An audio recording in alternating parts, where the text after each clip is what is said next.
મારા બધા દર્શકોને બાપા સીતારામ મંચના વધુ એક આ એપિસોડમાં આપનું સ્વાગત છે. આજના એપિસોડમાં એક એવા નેતા સાથે વાત કરવાની છે જે નેતાના નિર્ણયની રાહ ગુજરાતના ખેડૂતો જોઈ રહ્યા છે. થંબનેલ જોઈને તમે સમજી ગયા છો, વાત છે રાજુ કરપડાની. આમ આદમી પાર્ટીમાં જોડાયા, આમ આદમી પાર્ટીએ મારી સાથે આમ કર્યું, આમ આદમી પાર્ટીએ મારી સાથે આમ કર્યું ને બાદ એમણે આરોપ લગાવીને પક્ષને અલવિદા કીધું. એ બાદ એવું પણ કીધું કે હું ખેડૂતોને પૂછીને કહીશ કે હું ક્યાં જોડાવાનો છું. એ વાતને પણ ઘણો સમય વીતી ચૂક્યો છે.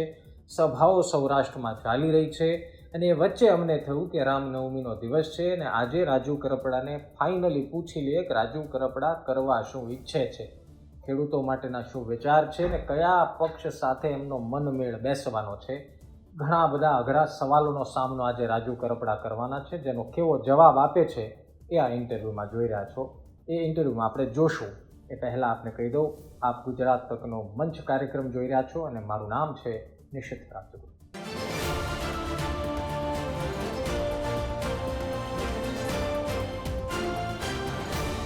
ખેડૂતોના મસીહા, ખેડૂતોના નેતા કહો કે ખેડૂતોના હિમાયતી કહો, પૂર્વ આમ આદમી પાર્ટીના નેતા અને હવે કયા પક્ષમાં જશે જેની તમને બધાને રાહ છે એવા રાજુભાઈ કરપડા. રાજુભાઈ, સૌથી પહેલાં તો રામનવમીની આપને શુભકામનાઓ અને ગુજરાત તક પર આપનું સ્વાગત છે. સૌથી પહેલો સવાલ કે હવે રાજુભાઈ ક્યાં જવાના છે? ઊંધેથી શરૂ એટલા માટે નથી કરતો કેમ કે તમારી દાસ્તાન છે એ તો અમારે આગળ સાંભળવી છે, પણ જેની ક્યુરિયોસિટી ગુજરાતના ખેડૂતોને વધારે છે કે રાજુભાઈ હવે આગળ શું કરવાના છે, ક્યારે એ સમય આવવાનો છે કે રાજુભાઈ હવે એમ કહેશે કે હું હવે આ તરફ પ્રયાણ કરું છું? પહેલાં તો ગુજરાત તકના માધ્યમથી સૌ દર્શકોને રામનવમીની ખૂબ ખૂબ શુભકામનાઓ. સાથે જ આપે જે સવાલ પૂછ્યો, હવે ક્યાં જવાના છે, પહેલાં જે જવાબ આપતો એ જ જવાબ છે કે હવે ખેડૂતો ક્યાં લઈ જશે, ખેડૂતોનું હિત ક્યાં સચવાયેલું છે, ખેડૂતો માટે નિર્ણય કોણ લઈ શકે એવું છે. મતલબ નિર્ણય લેવાની વાત આવે ત્યારે ઘણા લોકો રાહ જોઈને બેઠા હોય કે નિર્ણય લેવાનું કીધું તો હવે સત્તા પક્ષ સાથે જશે. સત્તા પક્ષ ખેડૂતોના હિતમાં ખેડૂતોની જે માંગણીઓ છે, પડતર પ્રશ્નો છે એનું નિરાકરણ લાવશે તો ચોક્કસથી સત્તા પક્ષના જાહેર મંચ પર પહેલા પણ વખાણ કરવા તૈયાર હતા, આજે પણ વખાણ કરવા તૈયાર છે. ટપાકા કોણ પાડે છે, કેવી રીતે પાડે છે એ મહત્વનું નથી, રોટલો મહત્વનો છે. એટલે ખેડૂતોના હિતમાં ખેડૂતોના પ્રશ્ન હોય, માનો સિંચાઈના પાણીના જે પ્રશ્ન છે તો સિંચાઈનું પાણી મળે ને જે અમારો ખેડૂત ખેતી છોડી, ગામડું છોડી, પરિવાર છોડી અને કોઈના કારખાનાનો મજૂર બનવા આજે લાચાર છે, જો સિંચાઈનું પાણી મળે તો 3 સિઝન લઈ શકે, અમારો ખેડૂત દેવામાંથી બહાર નીકળી શકે અને સ્વમાનથી જિંદગી જીવી શકે. તો સિંચાઈનું પાણી સરકાર પહોંચાડે તો સરકારના વખાણ કરશું. જોડાવું ક્યાં ન જોડાવું એ તો આવનાર સમયમાં નક્કી કરશું. નંબર 2, સરકાર જો આ વાત માનતી નથી, સિંચાઈના પાણી મુદ્દે અમારી લડાઈને સમર્થન આપતી નથી, સિંચાઈનું પાણી પહોંચાડવામાં નિષ્ફળ જાય છે, તો આગામી દિવસોમાં વિપક્ષમાં રહેલી કઈ પાર્ટી ખરેખર ખેડૂતના હિતમાં નિર્ણય લઈ શકે છે? ખેડૂતના હિતમાં નિર્ણય મતલબ ખેડૂતના આંદોલનને, ખેડૂતને જે લડાઈ છે એને વેગવંતી બનાવવા માટે કોણ મદદ કરી શકે એવું છે? અમારી લડાઈને સમર્થન જે આપશે એને અમે સમર્થન આપશું. હાલ કોઈ પાર્ટીમાં જોડાઈએ તો જ રાજકીય પાર્ટીનો ખેસ પહેરીએ તો જ ખેડૂતની લડાઈ લડાય, નહીતર ન લડી શકાય આવું તો હોય નહીં. ખેડૂતની લડાઈ બિન રાજકીય ભૂતકાળમાં પણ હું લડ્યો છું, આગામી દિવસોમાં પણ જરૂર પડશે તો બિન રાજકીય લડાઈ લડશું, પણ ખેડૂતોનું હિત સચવાય એવા કોઈ નિર્ણય નહીં લેવાય ત્યાં સુધી કોઈ પાર્ટીમાં નહીં જોડાઈએ. થોડી સ્થિતિને ડીકોડ કરી આપું. જે મને લાગે છે કે આ કન્ફ્યુઝન બહુ બધા લોકોમાં છે તમારી વાતને લઈને કે ખેડૂતોના હિતમાં રહે એની સાથે રાજુભાઈ રહેશે અથવા તો ખેડૂતોના પ્રશ્નોનો જે ઉકેલ લાવે એની સાથે રાજુભાઈ રહેશે. છેલ્લા 30 વર્ષથી ભારતીય જનતા પાર્ટીની સરકાર છે. તમે બિન રાજકીય રીતે જ્યારે લડતા હતા ત્યારે તમે કોંગ્રેસની સ્થિતિ જોઈ છે, ભાજપની સ્થિતિ જોઈ છે અને મને લાગે છે એ પછી જ તમે નિર્ણય કર્યો છે કે આપણે આમ આદમી પાર્ટી તરફ વળવું છે. હવે ભાજપ કોંગ્રેસનું તો પહેલેથી તમે જાણો છો, આમ આદમી પાર્ટીમાંથી તમે મુક્ત થઈ ચૂક્યા છો, તો તો હવે ઓપ્શન ક્યારે એનસીપી કે એઆઈએમ તરફ વાત કરો છો? કેમ કે ભાજપની તો સ્થિતિ શું છે, ખેડૂતો માટે શું શું કરે છે એ તો તમને ખબર છે. તમે જ જ્યારે આમ આદમી પાર્ટીમાં હતા ત્યારે ખેડૂતો માટે રાહત પેકેજ જાહેર થયું ત્યારે આમ આદમી પાર્ટીના નેતાઓ જ સવાલ ઉઠાવ્યા હતા. તો આપને લાગે છે કે જે તમારી માંગ છે, જે 30 વર્ષથી ઉકેલી નથી શકી સત્તા પક્ષ, એ હવે રાજુભાઈના કહેવાથી અથવા એના પ્રેશરથી ઉકેલાઈ જશે? બહુ મહત્વનો સવાલ છે. ભાજપનું 30 વર્ષનું શાસન જોયું, કોંગ્રેસ વિપક્ષમાં શું કરે છે એ જોયું, કોંગ્રેસની સરકાર જ્યાં હતી ત્યાં કોંગ્રેસે શું કર્યું એ પણ જોયું. વાત રહી આમ આદમી પાર્ટી સાથે હું જોડાયો, અત્યારે મુક્ત થયો છું. આમ આદમી પાર્ટીની સરકાર છે ત્યાં ખેડૂતો માટે શું થાય છે એ પણ જોયું. આજે આમ આદમી પાર્ટી પર કોઈ કાદવ ઉછાળીને ખેડૂત માટે કાંઈ નથી કર્યું એ મુદ્દાને વજન આપવો એના કરતા બેસ્ટ હું એવું સમજુ છું કે ખેડૂતોના કામ શું કામ નથી થતા. તો જ્યારે કોઈ રાજકીય પાર્ટીનું પ્લેટફોર્મ પસંદ કરીને લડીએ છીએ ત્યારે સત્તામાં રહેલી પાર્ટી એવું માને છે કે આનો ફાયદો વિપક્ષને મળશે એટલે ખેડૂતના મુદ્દાનું સોલ્યુશન આવતું નથી. વિપક્ષમાં રહેલી પાર્ટીને ખેડૂતના મુદ્દાનું સોલ્યુશન આવે, પ્રશ્નનું સોલ્યુશન આવે એમાં રસ છે, એના કરતા વધારે રસ એમાં છે કે પ્રશ્ન સોલ્વ ન થાય અને આ લડાઈ લાંબી ચાલે, આ લડાઈ આંદોલનમાં પરિવર્તિત થાય, આ લડાઈને લઈને આવનાર ચૂંટણીમાં ફાયદો મળે એવું વિપક્ષમાં રહેલી પાર્ટીઓ ઈચ્છે છે. મેં વિપક્ષમાં રહેલી પાર્ટીને પણ નજીકથી જોઈ છે, સરકારની નિયતને પણ નજીકથી જોઈ છે. વાસ્તવિકતા એ છે કે આ ત્રણ પાર્ટી સિવાય કોઈ પાર્ટીની મદદ લઈ શકાય અને ખેડૂતના હિતમાં લડી શકાય આવું બિલકુલ નથી. વાસ્તવિકતા જે ગુજરાતની છે તે. અને હું એવું માનું છું કે રાજકીય પાર્ટીઓ વાયદા, વચનો, સહાનુભૂતિ ચૂંટણી સમય પૂરતા દેખાડતા હોય છે, પછી બધા માટે કહી શકાય કે ચાવવાના દેખાડવાના જુદા હોય છે. પણ રાજકીય પાર્ટીનું બેનર હોય તો જ ખેડૂતની લડાઈ લડી શકાય, આવું શું કામ? બિન રાજકીય રીતે પણ કેન્દ્રમાં રહેલી ભાજપ સરકારને 3 કાયદાઓ જે ખેડૂત વિરોધી હતા, પસાર થઈ ગયા હતા લોકસભાની અંદર, તેમ છતાંય કાયદાઓ પરત કરવા માટે ખેડૂતોએ મજબૂર કર્યા. એ ખેડૂત કોણ હતા? એ ખેડૂતની લડાઈ કોણ લડતું? તો બિન રાજકીય લડાઈ લડાતી હતી. 13 મહિના સુધી આંદોલન ચાલ્યું, અંતે સરકારે ખેડૂતોની વાત માનવી પડી. એ જ રીતે ગુજરાતમાં બિન રાજકીય લડાઈઓ ઘણી બધી થઈ છે, સંગઠન વગર પણ થઈ છે, તેમ છતાંય આ જ સરકારમાં પરિણામ સુધી પહોંચી શક્યા છીએ. તમામ પ્રશ્નનું નિરાકરણ સરકાર નથી લાવી, પણ હાઈ ટેન્શન લાઈનમાં 15 રૂપિયા વળતર ચૂકવતા હોય મીટરના, જે જંત્રીના ભાવ મુજબ વળતર ચૂકવાતું, એની સામે બિન રાજકીય લડાઈ લડી. જે લડાઈનો એક હિસ્સો હું પણ રહ્યો છું કે 1003 પિયતમાં બિન પિયતમાં 950 રૂપિયાનો ઐતિહાસિક ઓર્ડર બિન રાજકીય લડાઈ લડીને લાવ્યા છીએ. તો પછી બિન રાજકીય જ રહો ને. એ વિષય પર જ આવું. કોંગ્રેસ ભાજપને પસંદ કરવાનું છોડ દો. એ વિષય પર હું એટલા માટે વચમાં તમને અટકાઈ રહ્યો છું કેમ કે કન્ફ્યુઝન રાજુભાઈને લઈને એ છે કે રાજુભાઈ પહેલા દિવસે આમ આદમી પાર્ટી છોડ્યા પછી એવું કીધું કે હું ખેડૂતોને પૂછીશ. તો એક સવાલ જે લોકોના મનમાં છે કે ખેડૂતોને કેટલું પૂછવાનું છે, ક્યાં સુધી પૂછવાનું છે, ખેડૂતો અત્યાર સુધી રાજુભાઈને શું કીધું છે? તમામ પ્રશ્નના જવાબ હું આપું છું. આપે વચ્ચે જે પૂછ્યો એ સવાલનો પણ જવાબ આપું. બિન રાજકીય લડાઈ જયારે લડ્યા છીએ ત્યારે મને આજ દિવસ સુધી એવું દેખાયું છે કે સરકાર ખેડૂતોની વાત, જે વિપક્ષની વાત માને એના કરતા ખેડૂતોની વાત કોઈ પણ પાર્ટીની સરકાર હોય માનવાનું પ્રાયોરિટી રાખે છે. કારણ કે એમાં રાજકીય લડાઈ આવતી નથી. કોઈને જશ મળી જશે ને એના વોટ એને મળી જશે ને આવી કોઈ લડાઈ નથી. ખેડૂતોને આકર્ષવા માટે પણ સરકાર નિર્ણય લે અને ખેડૂત હિતમાં નિર્ણય લેતી હોય છે. અત્યારે જે લડાઈ છે કે પ્રશ્નનું સોલ્યુશન, રાજકીય પ્લેટફોર્મ તો જોઈ લીધા કે એમાં પ્રશ્નનું સોલ્યુશન આવશે કે કેમ.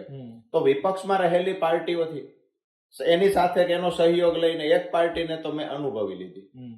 હવે વિપક્ષમાં છે કોંગ્રેસ. આગળ ઉપર સમય શું આવે છે, ખેડૂતો શું કહે છે, અને ખરેખર વાસ્તવિકતા એ છે ખેડૂતોની લડાઈમાં કોણ કેટલું સમર્થન આપે છે.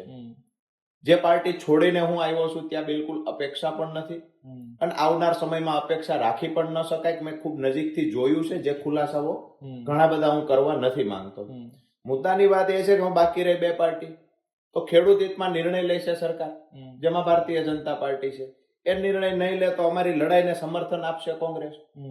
આગામી દિવસોમાં કોંગ્રેસ વિપક્ષમાં છે અને જ્યારે ખેડૂતોની લડાઈ હશે તો 100% સમર્થન આપશે ખેડૂતો એની સાથે ઉભા રહેશે.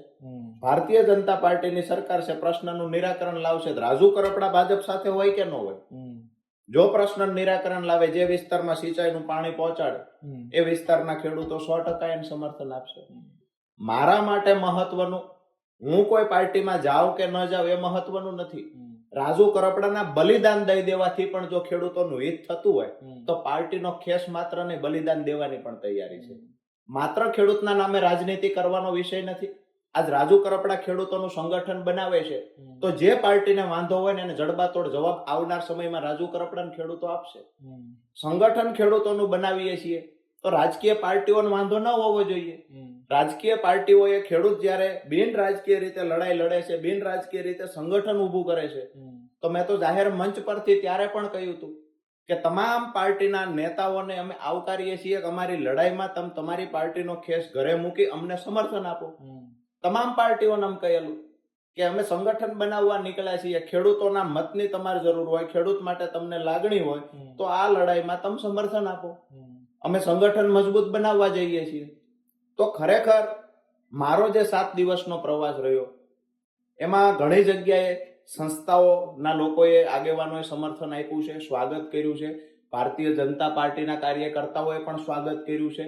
કોંગ્રેસના કાર્યકર્તાઓએ સૌથી વધારે સ્વાગત કર્યું છે.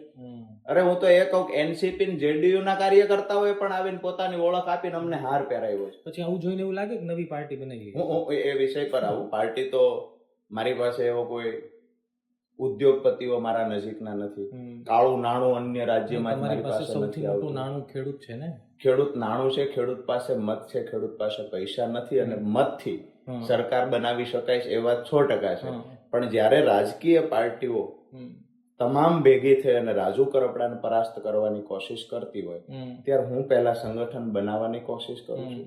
મારા ખેડૂતોના સંગઠનની તાકાત શું છે એ તાકાતના મુદ્દે આવનાર સમયમાં ખેડૂતના પ્રશ્નનું નિરાકરણ લાવવાની દિશામાં આગળ જઈએ. અચ્છા, એક આઉટલાઈન અમારે સમજવી છે. આજ સુધી મને લાગે છે કે રાજુભાઈ આવી પ્રકારની આઉટલાઈન ક્યારેય સ્ટેજ ઉપરથી કોઈ ઇન્ટરવ્યુમાં કીધી નથી કે આ જે સંગઠન છે બેઝિકલી શું, આ સંગઠન છે શું, પ્લાન છે. લાઈક હું પોલિટિકલ પ્લાન નથી પૂછતો, હું પ્લાન એ પૂછું છું કે ખેડૂતોના હિત માટે જે સંગઠન બનાવવાની તમે વાત કરો છો એનું ભવિષ્ય શું છે, કેટલા ખેડૂતો જોડાશે, મૂળ આશય શું છે. અને માની લો કે 5 મુદ્દા લઈને રાજુભાઈ નીકળ્યા અને ચૂંટણી નજીક છે, કોકે વાયદો કરી દીધો કે આ 5 મુદ્દા અમારી સરકાર આવે એટલે પૂરા કરી દઈશું, તો પછી સંગઠનનું મહત્વ રહેશે, સંગઠન આગળ કામ કરશે. થોડી આઉટલાઈન કહો એટલે. બિલકુલ ડીપમાં કહું. ખેડૂતના તમામ પ્રશ્નોનું નિરાકરણ નથી આવતું તેનો એક જવાબ મળે. તમે પણ સાંભળ્યું છે, ખેડૂતોનું ગુજરાતમાં સંગઠન નથી, જેથી લઈને ખેડૂતોની વાત કોઈ સાંભળતું નથી. આ જવાબ તમામ જગ્યાએથી આવે. પાકના ભાવ નથી મળતા, શું કામ? આપણા ખેડૂતનું કોઈ સાંભળતું નથી, કારણ કે સંગઠન નથી. હાઈ ટેન્શન લાઈન દાદાગીરી કરે, પોલીસ કર્મચારીઓ આવીને ખેડૂતોને પકડી જાય, હાઈ ટેન્શન લાઈન નાખતી કંપનીઓ આવીને કેસ ખોટા કરે ખેડૂત પર. આપણા ખેડૂતનું કોઈ સાંભળતું નથી. અતિવૃષ્ટિ અનાવૃષ્ટિ થાય, વળતરના મુદ્દે ખેડૂતોએ લડવું પડે, પરિણામ ક્યાંક મળે ક્યાંક ન મળે, વાત એ આવે ખેડૂતનું સાંભળતા નથી. પાક વીમા યોજના ગુજરાતમાંથી નાબૂદ થઈ ગઈ. અત્યારે વિકલ્પ તરીકે મુખ્યમંત્રી કિસાન સહાય યોજના છે જેની અમલવારી થતી નથી. ખેડૂતનું કોઈ સાંભળતું નથી. ખેડૂતનું સાંભળતું નથી એની પાછળનું એક જ કારણ છે કે સંગઠન નથી. તો ખેડૂત સંગઠિત બન્યા પછી કોઈ પણ સરકાર હશે, રાજુ કરપડા હશે કે નહીં હોય, પણ એક વખત જે સંગઠન ઊભું થઈ જશે. મેં શરૂઆત કરી છે, હું એવું નથી કહેતો કે સંગઠન રાજકીય પાર્ટીઓને તબાહ કરી દે એવું બનાવી લે છે. મેં શરૂઆત કરી છે, પરિણામ કેટલું મળશે એ તો આવનાર સમય કહેશે. પણ જ્યારે શ્રી ગણેશ કર્યા છે ત્યારે રિસ્પોન્સ ખૂબ સારો મળ્યો છે. મેં વિચાર કર્યો કે દરેક ગામડે ગામડે શહેરોમાં જ્યાં જ્યાં પણ ખેડૂતો વસતા હશે ત્યાં ખેડૂતોની વચ્ચે જવું, બિન રાજકીય આવનાર સમયમાં લડાઈ લડવા માટે ખેડૂતોને એક મંચ પર લાવવા. રાજુ કરપડા હશે કે નહીં હોય, ખેડૂતોનું સંગઠન તૈયાર થશે તો સંગઠન રહેશે. સંગઠનમાં આગેવાનો પણ હશે, તાલુકા જિલ્લા મથકે એમાં નિયુક્તિ પણ લોકોની કરવામાં આવશે, આગેવાનોની નિયુક્તિ થશે. એક માળખું ગામડા સુધી બનાવીશું. આ માળખું બનાવવામાં મેં સંકલ્પ કર્યો છે. સફળતા કેટલી મળશે એ તો ખેડૂતો નક્કી કરશે. આવનાર સમયમાં આ માળખું ન બને એના માટે અમુક રાજકીય પાર્ટીઓ પણ ખેડૂતના સંગઠનને બન્યા પહેલા તોડવાના પ્રયત્ન કરે છે. તેમ છતાંય અમે અમારા પ્રયત્ન ચાલુ રાખશું, કારણ કે અમે સપનું જોયું છે કે અમારો ખેડૂત દેણામાંથી બહાર નીકળે. અમે સપનું જોયું છે કે ખેડૂત સમૃદ્ધ બને. અચ્છા, આ સંગઠનમાં ખેડૂતો ઓટોમેટિક જોડાશે કે એની કોઈ પ્રક્રિયા છે? Example- ઉત્તર ગુજરાતના ડીસા, બનાસકાંઠાના કોઈ ખેડૂતનો વિષય છે, હવે એમને સાંભળનારું કોઈ નથી, એમની આજુબાજુ બધા સત્તા પક્ષના લોકો છે જે ચોકલેટો આપે છે. હવે એને રાજુભાઈના સંગઠનમાં જોડાવું છે અથવા તો આ ખેડૂત સંગઠનમાં જોડાવું છે, તો એની શું પ્રક્રિયા છે? એ વિષય ઉપર આવું. અત્યારે સૌરાષ્ટ્રના 7 જિલ્લામાં અમે સમિતિ બનાવવાનું નક્કી કર્યું છે, અને 7 જિલ્લાની અંદર સમજો કે લગભગ 2800 થી વધારે ખેડૂતો, અમારે 23 તારીખનો જે આંકડો હતો એમાં 2800 થી વધારે ખેડૂતો ઓલરેડી જોડાયા છે. કોને શું જવાબદારી આપશું એ તો સમય નક્કી કરશે, પણ ખેડૂતો જોડાતા જાય છે. એની અંદરથી ખરેખર કોણ સમય ખર્ચી શકે એવું છે એ નક્કી કરીને આગામી દિવસોમાં એ આખું માળખું તૈયાર કરશું. અત્યારે વાત રહી સૌરાષ્ટ્ર પૂરતી. સૌરાષ્ટ્રમાં એક વખત સફળતા મળ્યા પછી તમે ઉત્તર ગુજરાતની વાત કરો, દક્ષિણ ગુજરાતની વાત કરો, તમામ જગ્યાએ આ માળખાનો વ્યાપ વધારવાના પૂરતા પ્રયત્ન કરશું. વાત રહી ડીસાની ખેડૂતનો પ્રશ્ન છે, જ્યાં સુધી ગુજરાતમાં કોઈ પણ ખૂણે ખેડૂતનો પ્રશ્ન હશે અને મારી અનુકૂળતા હશે, માનો બીજે ક્યાંય પ્રશ્ન છે ને ત્યાં રોકાયેલા છીએ તો વાત અલગ છે. બાકી તમામ જગ્યાએ હું જવા પહેલા પણ તૈયાર હતો, પહેલા પણ જતો, આવનાર સમયમાં પણ ખેડૂતના પ્રશ્નનું સોલ્યુશન લાવવા માટે હું મારી તાકાતથી તો લડાઈ લડવાનો જ છું. એક્ઝામ્પલ કે હળદળવાળી જે ઘટના બની એમાં હું 2022માં પણ ગયેલો છું. એ દિવસે મને થયું કે મારી તાકાત ઓછી પડે છે.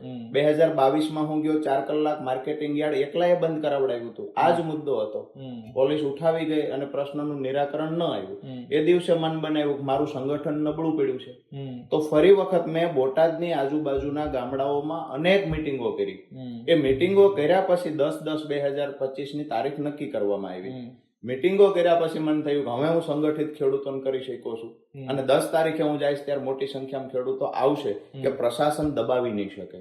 તો વાસ્તવિકતા એ જ હતી કે પહેલા હું ગયેલો ત્યારે હું નબળો પડ્યો, મારી પાસે તાકાત ખેડૂતોની ઓછી હતી. ફરી વાર ગયો ત્યારે મજબૂતાઈથી લડી શક્યો છું, અને સરકારે જીઆર કરીને પરિપત્ર આપવો પડ્યો છે. કોઈ પણ જગ્યાએ કડદો થશે, છેતરપિંડી થશે, વેપારીનું લાયસન્સ રદ થશે.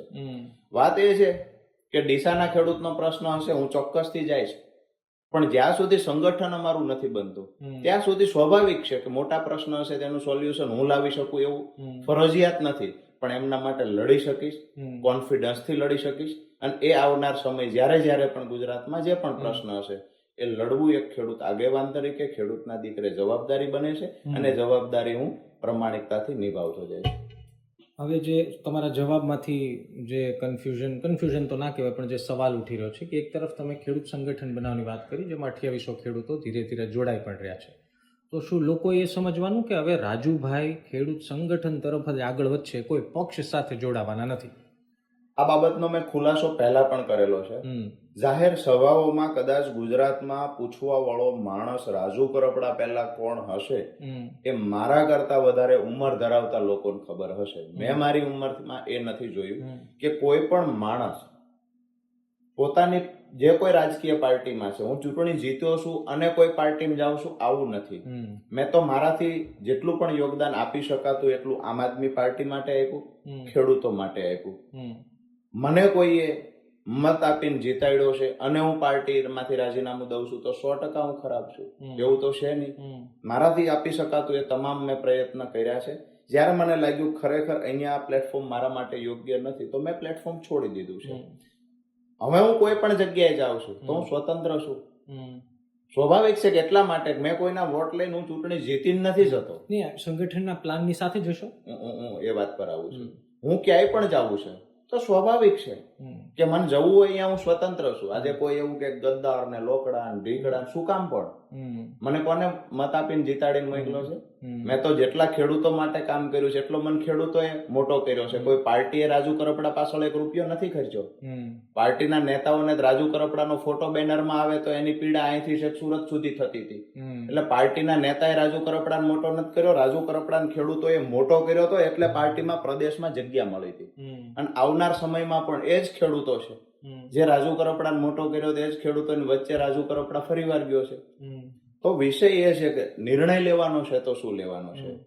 આવનાર સમયમાં મેં જાહેર મંચ પરથી, હું પહેલા એ વાત કરી, હજુ એ વાત પર આવું કે મારી ઉંમરમાં મેં નથી જોયું કે કોઈ પાર્ટી છોડેલા વ્યક્તિએ, નેતાએ લોકોની વચ્ચે જઈને પૂછ્યું કે હું જ્યાં જાઉં ત્યાં તમે મારી સાથે છો ખરા, મારે ક્યાં જવું જોઈએ.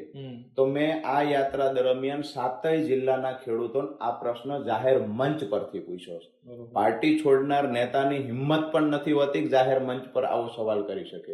હું પાછળ એ પણ સવાલ કરતો કે કોઈને કઈ પ્રશ્ન હોય તો ઉભા થઈને બોલો, બરાબર છે, અને જો ખરેખર સાથે હોય, હું જે બી નિર્ણય લઉં એમાં સાથે હોય તો ઊંચો હાથ કરો. તમામ લોકો હજારોની સંખ્યામાં હોય ઊંચો હાથ કરતા, એમનો મારા પર ભરોસો છે. વાત એ છે કે પાર્ટી જોમાં જોડાશો કે કેમ, મારો એ જ જવાબ છે. ખેડૂતોના પ્રશ્નનું સોલ્યુશન આવતું હશે તો રાજકીય પાર્ટીમાં જોડાશું, સોલ્યુશન નહીં આવતું. અમારી લડાઈ શું કામ છે? સંગઠન શેના માટે છે? સંગઠન છે પ્રશ્નના નિરાકરણ માટે. કન્ફ્યુઝન શું છે હું તમને ખબર કરું. અત્યારે તમે સંગઠન બનાવી રહ્યા છો, ખેડૂતો જોડાઈ રહ્યા છે. માની લો કે 1 મહિના પછી સ્થાનિક સ્વરાજની ચૂંટણી આવી રહી છે. એ સમયે રાજકીય પક્ષે વાયદો કર્યો કે ભાઈ સોલ્યુશન થઈ જશે, તો જે સંગઠન બની રહ્યું છે એ સંગઠનની સાથે જતા રહેશો કે સંગઠન પછી એની મેળે ચાલતું રહે તો આપણે પક્ષમાં જતા રહીએ? મારી વાત એ છે, તમારો મુદ્દો સમજી ગયો કે સંગઠન શેની માટે છે? પ્રશ્ન માટે. રાજકીય પાર્ટીઓ પર પ્રેશર ઊભું કરીને ખેડૂતોના કામ કરાવવા માટે સંગઠન છે. અચ્છા, રાજકીય પાર્ટી પછી સત્તામાં હોય તો પણ ભલે, બીજી કોઈ પાર્ટી હોય તો ભલે, તમામ લોકોને ખેડૂતોની, ખેત મજૂરોની જરૂર છે. વોટ બેંક માટે તો જરૂર છે જ. જે પહેલા સહેલાઈથી મત મળી જતા હતા એ કામ કરશે તો મળશે, નહીતર નહીં મળે. આવનાર સમયમાં રાજુ કરપડા રાજકીય પાર્ટીમાં જવા માટે, પ્લેટફોર્મ ઊભું કરવા માટે, એના માટેની આ મહેનત જ નથી.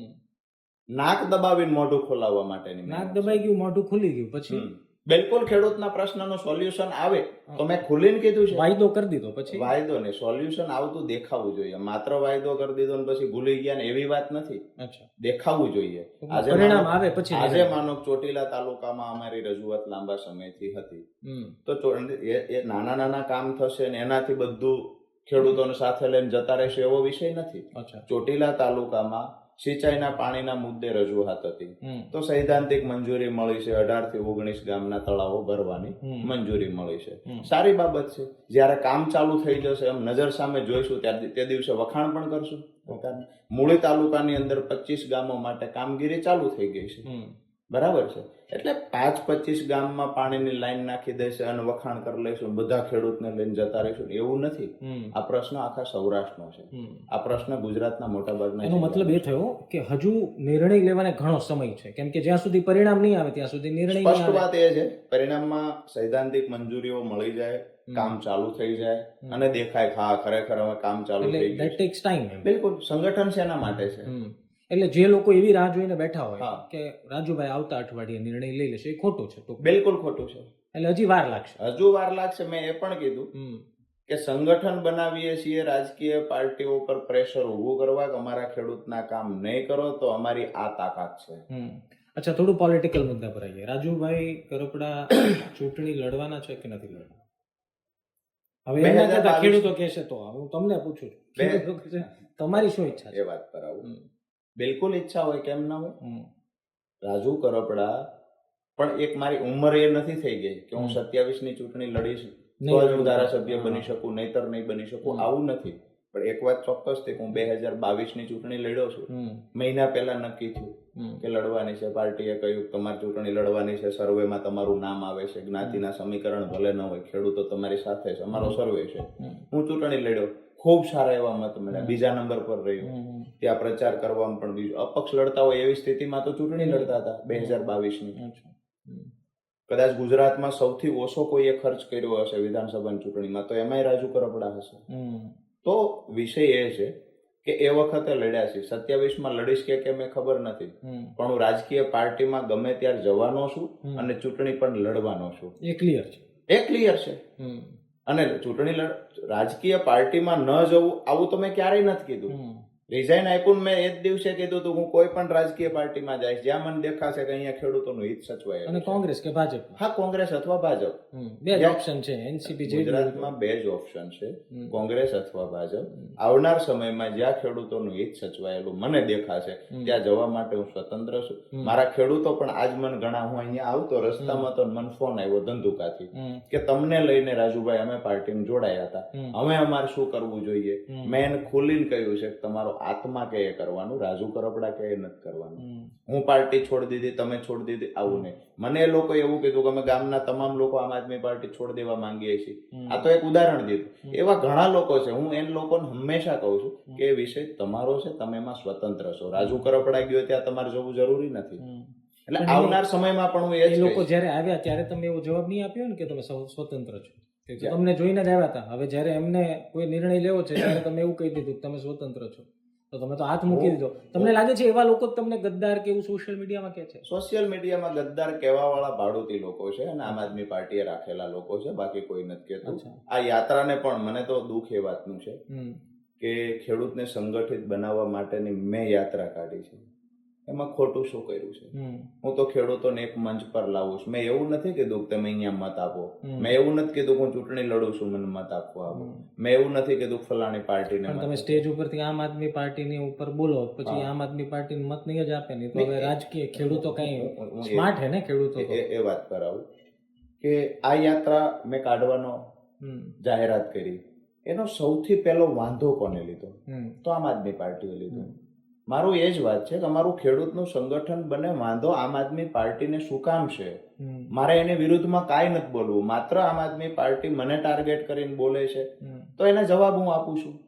મને ટાર્ગેટ નથી કરવું. આમ આદમી પાર્ટી વિશે હું ક્યારેય કાંઈ નહોતો બોલતો. હજુ પણ મેં ઈસુદાનજી વિશે શું કીધું? પાર્ટીના પ્રમુખ છે. પણ તમને ગોપાલભાઈ પ્રત્યે, કેજરીવાલજી વિશે શું કીધું? ગોપાલભાઈ પ્રત્યે અદ્ભુત પ્રેમ છે. બધા ભાષણમાં મોટા ભાગે ગોપાલ એમને મારા પરનો જે અદ્ભુત પ્રેમ દેખાડ્યો ને, અદ્ભુત પ્રેમ દેખાડ્યો, એટલે પછી વળતા જવાબમાં સ્વાભાવિક છે કે એક માણસ ખૂબ પ્રેમ કરે તો આપણે થોડો બી કરવો જોઈએ. તો એમને મને અનહદ પ્રેમ કર્યો, તો બદલામાં મેં થોડોક પ્રેમ કર્યો છે અને કરવો પણ જોઈએ. આગળ હજી પ્રેમ દેખાડવાનો છે? સ્વાભાવિક છે કે વફાદારીથી જેટલો પ્રેમ કરશે એટલો હું કરતો જઈશ. અચ્છા, બહુ બધા રાજુ કરપડાને લઈને આક્ષેપ, રાજુ કરપડાના આક્ષેપ અને ગોપાલ ઇટાલિયા કે આમ આદમી પાર્ટીના આક્ષેપ, વ્યક્તિગત નથી થવું, પણ બેઝિકલી આ આખી ચેનમાં જે તમારી સાથે થયું એ પહેલેથી રંધાતું હતું કે અચાનક થયેલી વાત છે? કેમ કે ઘણા બધા લોકો એવું ડિસ્કસ કરે છે કે રાજુભાઈને પહેલેથી વાંધો હતો અથવા તો પહેલેથી એમની સાથે ખોટું થતું હતું અને રાજુભાઈ સહન કરતા હતા, અને એક સાઈડ એવી છે કે રાજુભાઈને કઈ વાંધો જ નહોતો પણ રાજુભાઈને હવે ભાજપમાં જવું છે એટલે હવે કંઈક બાના ગોતે છે. તમારી શું કહાની છે? તમે જે પ્રેમની વાત કરી તો હું એમાં જ કહું, એમને પ્રપોઝ કરી દીધો હતો 5 મહિના પહેલા. આ હળદળવાળી ઘટના બની એના પહેલા એને પ્રપોઝ 5 મહિના પહેલા કરી દીધું. સ્વાભાવિક છે કે મેં નજરઅંદાજ કર્યું. પછી જયારે હળદળવાળી ઘટના બની, એમને પૂરતો મોકો મળ્યો ત્યારે એને દિલથી પ્રેમ કર્યો મને. એટલે મને સમજાયું કે એક તરફી પ્રેમ થઈ રહ્યો છે અને અતિશય થઈ રહ્યો છે, અનહદ. અને આપણે જોઈએ છીએ કે વધારે પડતો પ્રેમ પણ ઝેર છે. એટલે એક તરફી ખૂબ પ્રેમ થયો એટલે પછી મને થયું હું બી થોડી વફાદારી હું બતાવું. બરાબર છે. એટલે મેં જેલમાં હતો ત્યારે જ નક્કી કર્યું કે આટલો બધો પ્રેમ છે અને હું રાજકીય માણસ નથી, કદાચ એ કરે છે એટલો પ્રેમ હું નહીં કરી શકું, કારણ કે મારો એક ગોલ અને એમનો ગોલ અલગ છે. બંનેના રસ્તાઓ, અમે એક રસ્તા પર આવી ગયા હતા પણ આવનાર સમય માટે બંનેના રસ્તાઓ અલગ હતા, કારણ કે હું માત્ર ને માત્ર ખેડૂતનો વોટ બેંક માટે ઉપયોગ કરવા નહોતો માંગતો. મેં જે દિવસે 1 વર્ષ પહેલા પંજાબની અંદર જ્યારે ખેડૂતોને લાઠીઓ મારવામાં આવી, એમએસપીના કાયદા, એમએસપી સામે એ લોકો આંદોલન કરતા, એ દિવસે 8 દિવસ સુધી હું આમ આદમી પાર્ટીના કાર્યક્રમોથી દૂર રહ્યો, અળગો રહ્યો. ત્યારે પણ મેં ખખડાવીને કહેલું કે મારા સંબંધો બીજા પણ રાષ્ટ્રીય ખેડૂત નેતાઓ સાથેના છે. અમારું એક અલગ પણ ગ્રુપ ચાલે છે જે નોન પોલિટિકલ ગ્રુપ છે. ત્યાંથી મને સાંભળવું પડે છે તમારી જ પાર્ટીની સરકારમાં ખેડૂતોને શું કામ મારવામાં આવે, શું કામ જેલમાં પૂરી દેવામાં આવે. એ દિવસે પણ મારે પાર્ટી સાથે થોડી બોલાચાલી થયેલી પછીનો જે આ ઘટનાક્રમ ઘટ્યો ને એ તો બધા અમે જાણે છે. હળદરની ઘટનામાં જેટલા પણ ખેડૂતો, આમ આદમી પાર્ટી સિવાયના જેટલા ખેડૂતો જેલમાં આવ્યા હતા, કોઈ પણ ખેડૂતને તમારે જઈને પૂછવાનું કે રાજુભાઈનો નિર્ણય સાચો છે ખોટો છે, તમામ ખેડૂત એવું કહેશે કે રાજુ કરપડાનો નિર્ણય સાચો છે. ખેડૂતો અંદર આવ્યા છે અને ખૂબ નજીકથી જોયું છે. જે કાંઈ વાતો થાય તે પાર્ટી તરફથી જે પ્રયત્ન થયા, શું થયું એ બધું જોયું છે. વિષય એ છે કે અગાઉ જે ચાલતું હતું, મેં કહ્યું ને માત્ર ફોટો રાજુ કરપડાનો બેનર પર આવે તો બી ઘણા બધાને વાંધો પડતો હતો. પણ લોકો આમાં શું રાજુભાઈ એવું થાય છે, અને ત્યાંથી લઈ અને છેક અહીંયા સુધી કે ખેડૂત અને રાજુ કરપડા વચ્ચે દિવાલ કેમ ઊભી થાય, કેમ કરીને વધારે સમય ખેડૂતો જેલમાં રહે તો રાજુ કરપડાને નફરત કરતા થાય, શું કામ રાજુ કરપડાની સભામાં આટલા ખેડૂતો આવે છે તે દિવસે વાંધો હતો અને આજે ખેડૂતો આવે છે તો પણ એટલો વાંધો કેમ? પક્ષ એક કામ જોડે કર્યું, વિસાવદરમાં તમે ફૂલ મહેનત કરી, તો પછી અંદર ખાને આટલી બધી તમે જેમ કહો છો કે આટલી બધી બળતરા કેમ કે રાજુભાઈ ઉપર નો આવવો જોઈએ? તમે જે આરોપ નાખો છો એટલો બધો ગોપાલભાઈ શું વાંધો હોય? તો ધારાસભ્ય બની ગયા હતા, તો પછી એમનો શું ગોલ છે કે પક્ષમાં બીજું કોઈ મારી સિવાય ન હોવું જોઈએ? મૂળ પ્રોબ્લેમ શું છે, અંદરની વાત શું છે? એક જ વ્યક્તિ પર વારંવાર મને એવું લાગે છે કે આક્ષેપો કરવા બરાબર નથી. પણ વાંધાનું મેં અગાઉ પણ એક ઉદાહરણ આપ્યું હતું કે ઈસુદાનભાઈ જયારે પ્રમુખ બન્યા ત્યારે પણ ઘણા લોકો હતા જેને આજ તમે ધારાસભ્ય તરીકે ઓળખાવો છો, 9-9, 10-10 મહિના ટૂંકમાં પાર્ટીથી અલગ રહ્યા, પાર્ટીના કાર્યક્રમમાં ન આવ્યા, પાર્ટીમાં એક હદે તો ત્યાં સુધી બનેલું હવે આજ પછી મારે પાર્ટી સાથે કામ નથી કરવાનું. માત્ર ઈસુદાનબેન પ્રમુખ બનાવ્યા એ દિવસે આટલા બધા વાંધાઓ હતા. બરાબર છે, વાંધો શું હશે હું સમજુ છું, તમે સમજો છો અને દર્શકો સમજી શકે છે. ઈસુદાનભાઈ પ્રમુખ બને એમાં પણ ઘણા બધા વાંધાઓ હતા. એટલે દુનિયાને દેખાડવાના અને ચાવવાના જુદા જુદા રાખનાર લોકો છે પાર્ટીમાં, મને એ નથી ફાવતું. મારી વાત સીધી ક્લિયર છે કે હું ત્યારે તે જાહેર મંચ પરથી કહેતો કે અમારા ખેડૂતોના કોઈ કામ કરે ને એ અમારા માટે મહત્વનું છે. આજે ઘણા બધા વિસ્તાર એવા છે કે વીજળીનો પ્રશ્ન છે, આટલા દિવસ અમે જેલમાં હતા, એ ખેડૂતોના પ્રશ્નનું સોલ્યુશન લાવવા માટે કોઈ નથી ગયું આમ આદમી પાર્ટીમાંથી.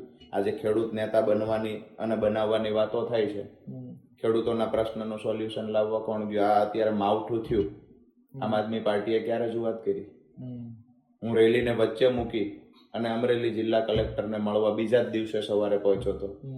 તો પછી આમ આદમી પાર્ટીના નેતાઓને ખેડૂતો માટે પ્રેમ છે, કેમ રજૂઆતો નથી થઈ? આમ તો દરેક જિલ્લામાં આવેદન પત્રો અપાવાતા, રાજુ કરપડા હતો ત્યારે, તો અત્યારે કેમ નથી થતું? વિષય એ છે કે એ ટાઈમે પણ આવેદન પત્રો દેવા માટે મારે માથાકૂટો કરવી પડતી કે ખેડૂતોનો આ પ્રશ્ન છે ને એમાં આપણે રજૂઆત કરવી પડે. એટલે વિષય એ છે ખેડૂતો માટે અમે પહેલાય લડતા, અત્યારે લડવાનું છે. એક જ માણસને વાંધો છે, શું કામ છે, નથી, એ બધામાં પડવા કરતા આમ આદમી પાર્ટીનો ગોલ છે રાજુ કરપડાને ખતમ કરવો. મારો ગોલ એ છે ખેડૂતને સંગઠિત કરવા અને ખેડૂતના પ્રશ્નોને ખતમ કરવા. અચ્છા, હળદરની કહાનીમાં ઘણા બધા ટ્વિસ્ટ સાથે લોકો વાત કરે છે. આખી કહાનીમાં કોલ તમારો હતો કે આપણે આ કરવું જોઈએ, અને પછી કેટલાક નેતાઓ ગેરહાજર રહ્યા અને પછી આખો મામલો ખબર પડી તમને કે ભાઈ ક્યાંક શું થઈ ગયું છે, અથવા તો કોણે ક્યાં વહીવટ કરી લીધો છે, કોણે ક્યાં ફોન કરી દીધો છે? હળદરની જે આખી ઘટના છે તો મેં પહેલા કહ્યું 2022-23 થી આ કડદો મન ખટકતો હતો. જે હળદરમાં આ ટૂંકમાં હળદર છે ને, આમ બોટાદ માર્કેટિંગ યાર્ડ છે પણ હળદરના સીમાડામાં છે, એટલે માર્કેટિંગ યાર્ડ પણ હળદરની હદમાં છે, જેને આપણે બોટાદ માર્કેટિંગ યાર્ડ કહીએ અથવા હળદર માર્કેટિંગ યાર્ડ કહીએ. તો એ માર્કેટિંગ યાર્ડનો કડદો મને 2022-23 થી ખટકતો કે ખરેખર બોટાદની અંદર આ થાય છે, ખોટું થાય છે, ને ખેડૂતો માટે લડવા કોઈએ તો આવવું પડશે ને એ મન બનાવીને હું એ દિવસે ગયેલો ને જે પહેલા કહ્યું એમ સફળ પહેલી વાર ન થયો. પછી મેં ત્યારે નક્કી કર્યું હતું, એટલે દરેક વિસ્તારમાં સભાઓ, મિટિંગો, આ બધું મેં કર્યું. પાર્ટીમાં મેં જાણ પણ કરી કે મને આ મુદ્દે હું લડવા માંગુ છું, પાર્ટી તરફથી મને સપોર્ટ મળે. પાર્ટી તરફથી ખુલીને કહેવામાં આવ્યું કે નહીં, લડવું જ જોઈએ, આંદોલન કરવું જોઈએ, સપોર્ટ મળશે અને અમે બધું કરી લઈશું, લીગલી કરી લઈશું, પેલું કરી લઈશું, બધું કરી લઈશું. એટલે મારો તો ઉત્સાહ ખૂબ વધી ગયો કે અમે તો ગમે એવડી લડાઈ થાય પાર્ટી પાછળ બેઠી છે, કોઈ ચિંતા નથી. એ દિવસે હું એ માનતો કે ગમે એવડી લડાઈ થાય, કેસ થાય, બધું થાય, રાજુ કરપડા પર થવું જોઈએ, ખેડૂત પર ના થવું જોઈએ. હું 10 તારીખે ગયેલો, ખેડૂતોને મેં આહવાન કરેલું હું આવું છું. 7 તારીખે 10 તારીખે આ કાર્યક્રમ થયો, એની પહેલા 7 તારીખે ચુડા તાલુકાના જોબાળા ગામે ખેડૂત સભા હતી. ત્યારે જે ધારાસભ્યની તમે વાત કરો છો એ સભામાં મારી સાથે ભેગા હતા. મેં એમને કહેલું અહીંયાથી જાહેરાત કરવી છે 10 તારીખે તમારી અનુકૂળતા છે તો આપણે બંને જઈએ બોટાદ. મને કહેવામાં આવ્યું જાહેરાત કરી દો આપણે જશું. મેં ચુડા તાલુકાના જે આ આખી ઘટનાનો પાયો જ્યાં નખાયો એ ચુડા તાલુકાના જોબાળા ગામે નખાયો. મેં એ દિવસે જાહેરાત કરી કે 10 તારીખે હું આવું છું, તમે પણ આવજો. મને કમિટમેન્ટ આપવામાં આવ્યું તમે જાહેરાત કરી દો, હું સાથે આવીશ. 10 તારીખે કહેવામાં આવ્યું 9 તારીખે રાત્રે કે મારા 12 કાર્યક્રમ છે, હું નહીં આવી શકું, તમે જાઓ. ઓકે, સમજ્યા. પાર્ટીના બીજા નેતાઓને જેને કહ્યું હતું કોઈ ન આવ્યું. 10 તારીખે ત્યાં ગયા અને હજારો ખેડૂતોની ભીડ જોઈ એટલે સ્વાભાવિક છે પાર્ટીએ પછી એવું માની લીધું કે રાજુ કરપડાની સાથે ખેડૂત આવે છે, આનો બેનિફિટ આપણે કેવી રીતે લઈ શકીએ. તો આખો કાર્યક્રમ નક્કી થયો. હવે એ જ દિવસે સાંજે માર્કેટિંગ યાર્ડના સત્તાધીશો સ્ટ્રાઇક પર ઉતરી ગયા. વેપારીઓએ બધાએ જાહેરાત કરાવી દીધી, એલાઉન્સ થઈ ગયું કે અમારે હવે કાલથી પાકની ખરીદી કરવાની નથી, ચોક્કસ સમય માટે અચોક્કસ મુદતની હડતાલ પર ઉતરી જઈએ છીએ.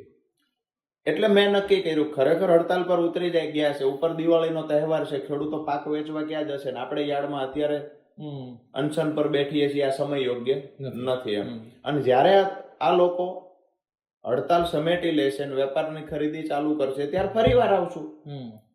પણ પાર્ટી તરફથી કહેવામાં આવ્યું કે નહીં, તમે ત્યાંથી ઉભા નહીં થતા.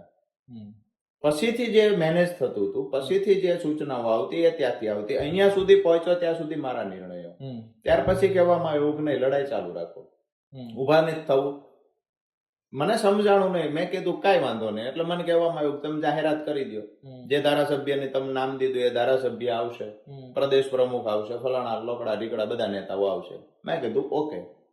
મેં સામે જાહેરાત કરી કે ભાઈ અમે અહીંયા યાર્ડમાં ધરણા પર બેઠી જઈએ છીએ. વહેલી સવારે એ જ દિવસે રાત્રે ધારાસભ્યની આવવાની વાત હતી પણ ન આવ્યા. વહેલી સવારે મને ત્યાંથી પોલીસ ઉઠાવી ગઈ. પોલીસ ઉઠાવી ગઈ પછી મને લઈ જવામાં અલગ અલગ પોલીસ સ્ટેશન બરવાળા લઈ ગયા. ત્યાર પછી સુરેન્દ્રનગર મને અલગ અલગ લઈ જાય. ટૂંકમાં કોઈને ખબર ના હોય એવી રીતે મને ફેરવવામાં આવ્યો. 5-6 કલાક ફેરવા પછી બપોર મને સુરેન્દ્રનગર લઈ ગયા. સુરેન્દ્રનગર પોલીસને પણ કહેવામાં આવ્યું ઘરની બહાર તમે વોચ કરજો. મને પાર્ટીમાં મેં સંપર્ક કર્યો કે ભાઈ હું ઘરે આવી ગયો છું, આવી રીતે છે, મારો મોબાઈલ મને થોડી વારમાં મળી જશે, ડ્રાઈવર પાસે છે. મને કહેવામાં આવ્યું કે તમે ત્યાંથી ફેસબુક લાઈવ કરો, લોકો જોવા માંગે છે તમે ક્યાં છો, શું છે, અને આવતીકાલની જાહેરાત કરી દો 12 તારીખની, અમે બધા આવીએ છીએ. આ કહેવામાં આવ્યું. મેં કીધું ઓકે. એટલે મેં ફેસબુક લાઈવના માધ્યમથી પાછી જાહેરાત કરી કે આવતીકાલે હું હળદર બોટાદ આવું છું અને ખેડૂતો ફરીવાર આવે. મેં ત્યારે પણ પાર્ટીને કહેલું કે હવે જે થશે એ ઘર્ષણ થશે ને ખેડૂતો હેરાન થશે. આપણું કામ છે પ્રશ્નનું સોલ્યુશન લાવવાનું, ખેડૂત પર કેસ ના થવો જોઈએ. પણ ઠીક છે, દુઃખ સાથે ઘણી બધી બાબતો છે જે હું જાહેર મંચ પર કહી અને જે પાર્ટી સાથે કામ કર્યું એને બદનામ કરવા નથી માંગતો.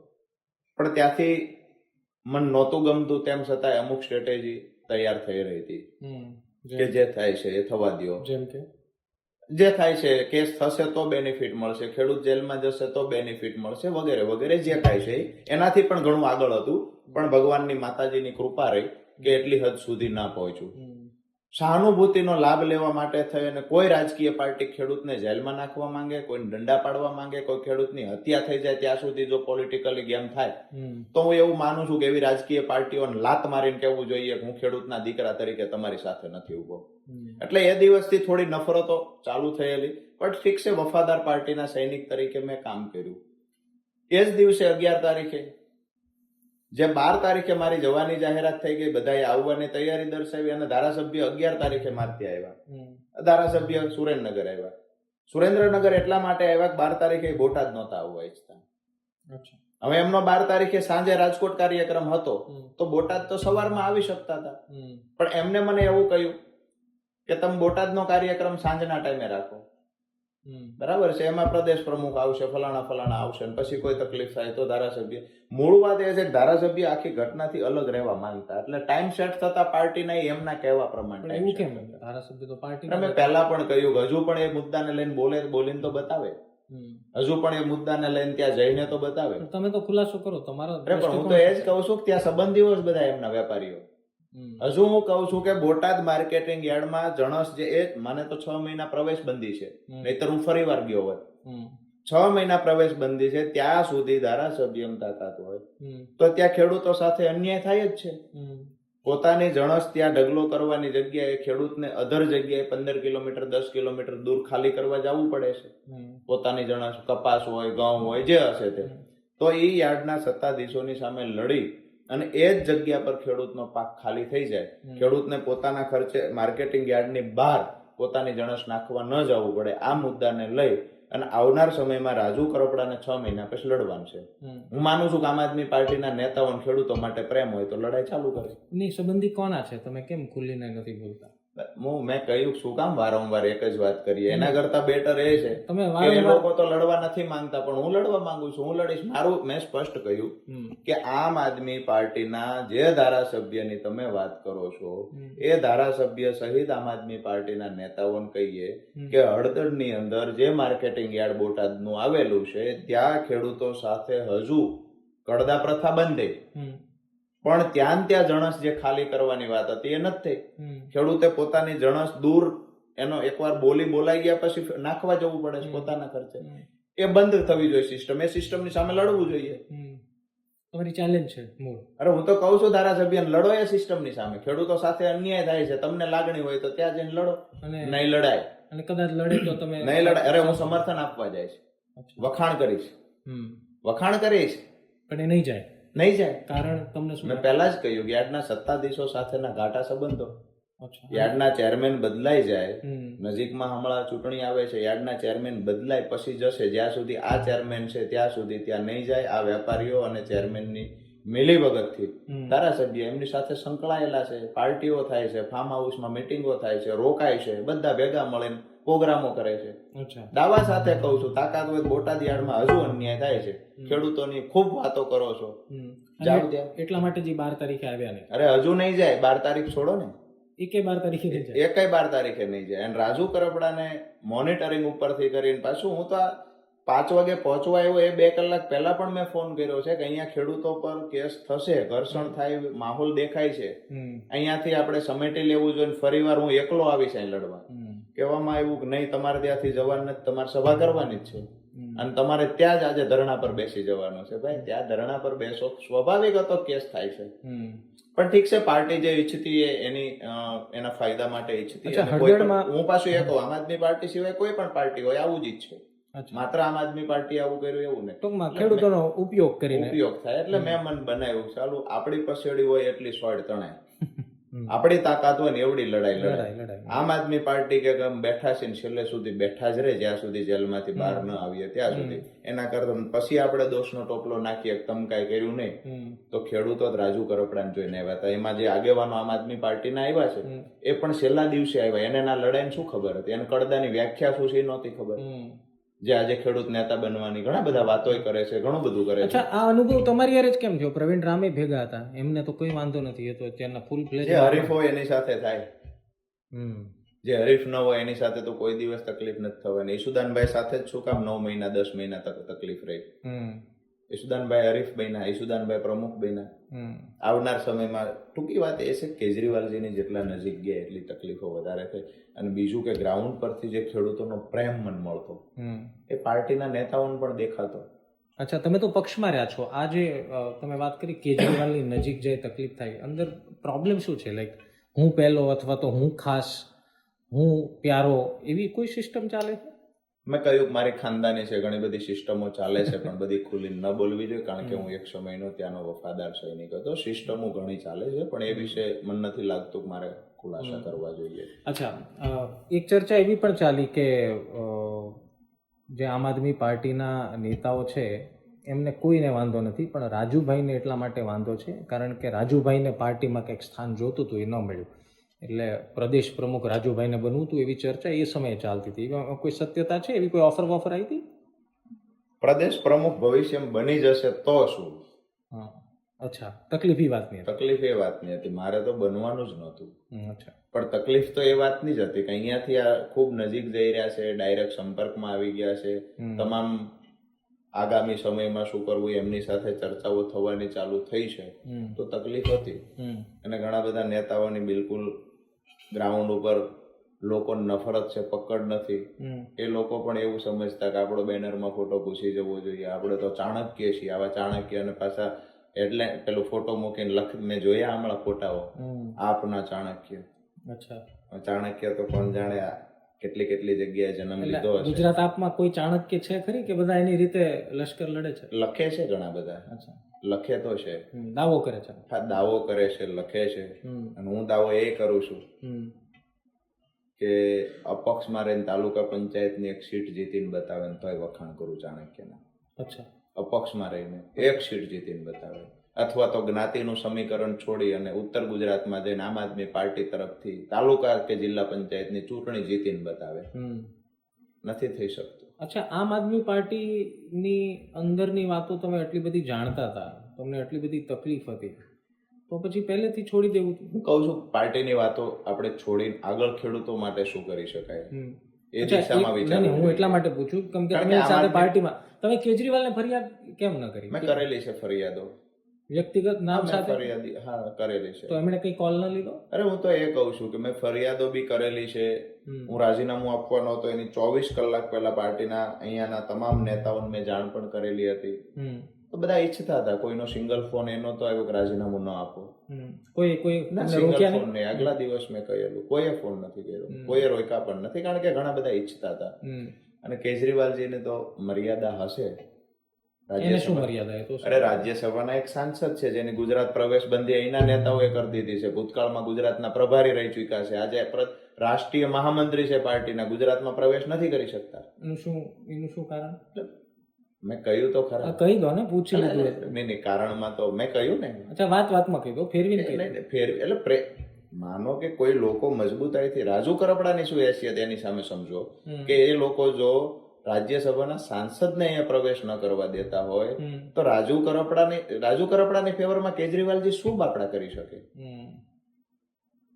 શું કરી શકે? પાર્ટીના સર્વે તોય ચાલતું નથી. એટલે બધું ચાલે એમનું, ઠીક છે. અમુક બાબતો હોય કે જેને લઈને એમની પણ મર્યાદાઓ હોય. આપણે આમ આદમી અને મારી પણ મર્યાદાઓ છે. આગળ વધી જઈએ. છેલ્લા 1-2 સવાલ. કોંગ્રેસના નેતાઓ તમને મળેલા? બિલકુલ.